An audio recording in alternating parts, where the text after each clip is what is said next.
şölenlerin beklenişlerini göre verəsdə çırp klasikələrindən yine görüşləriniz mümkün. Assalamu alaikum hürmetli abunəçilər. Yine zakaslı temir eşik darvazalarımız tayar oldu. Görüp bahasını bərabərəslə. Arzulanan bir mehnətimiz qadırlab bir like'larını basıp kanala abone olup qoyuşunu unutmayınlar. Görüp güzel bərabərəslə. Bu iş kimsə gələr olmasaq necə basıp işledik bunu. Zamoklarım yine şahana 5 kildə zamok yine argina.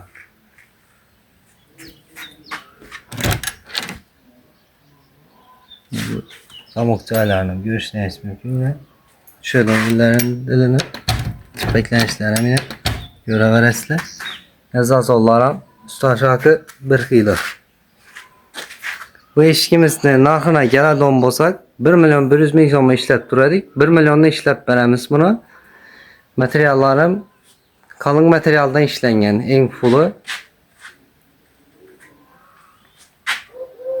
Yine üstünde gelişado yerlerim var. Xudo xolasa bu eshikimiz neni zakasına nere onatılışını aytib o'tsek, hazırsa ustanovga qilamiz buni. Bu kepelek eshikimizga keladigan bo'lsak, bam nejeka basıp işlendi. Zamoklarım yine 5 kilit zamok. Ne? Kullap çaylarına göre verəslə.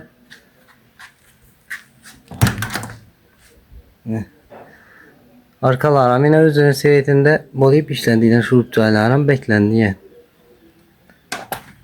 Açık beklenişlerim yine göre verəslə. Sesləmi yok ya. Bunun narxı ikisinin narxı bir şu 1 milyonla işləb berəmiz narx. Kvadrat metri dastavki ustanovkası içinde hemen nərsəsi üstünde gəlişədo yerləri var. Xudo xolasa.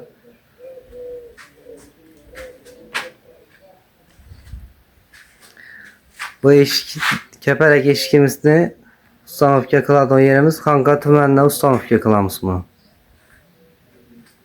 Bu darvozamizga keladigan bo'lsak yine bu yani bunun zamoklari şu 5 kilit zamok.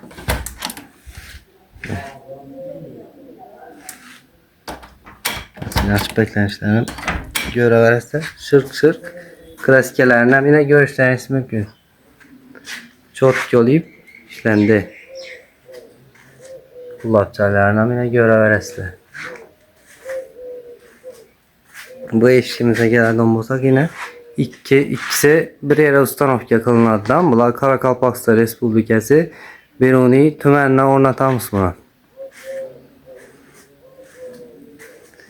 Bu darvazamıza gələn olsak yine bunun zamokları şu 5 kilit zamok yine orijinal açık beklenişlerini göre verəslə.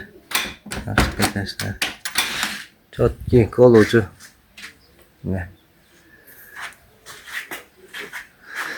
Bu darvazalarımızın narxlarını aytib ötsek kvadratının 850 so'mga ishlab turdik. 800 ming so'mga ishlab beramiz buni.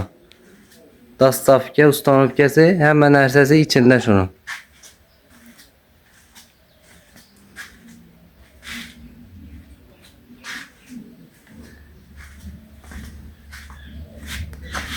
Əsəb hürmetli abunəçilər, kimə şunday eşik darvazalar gerek bolsa müraciət qıla verəsdə telefon numarımız ekranda qaldıramız. Dastavka xidmətlərimizdən aytib ötsək şöyle Xarəzm, Karakalpakstan boylab yetkəzib bəriş beypul. Kanala yeni olsan abone ol, like basıp qoyuşunu unutmayınlar. Həmmənizə sağlıq, salamatlik diləyimiz.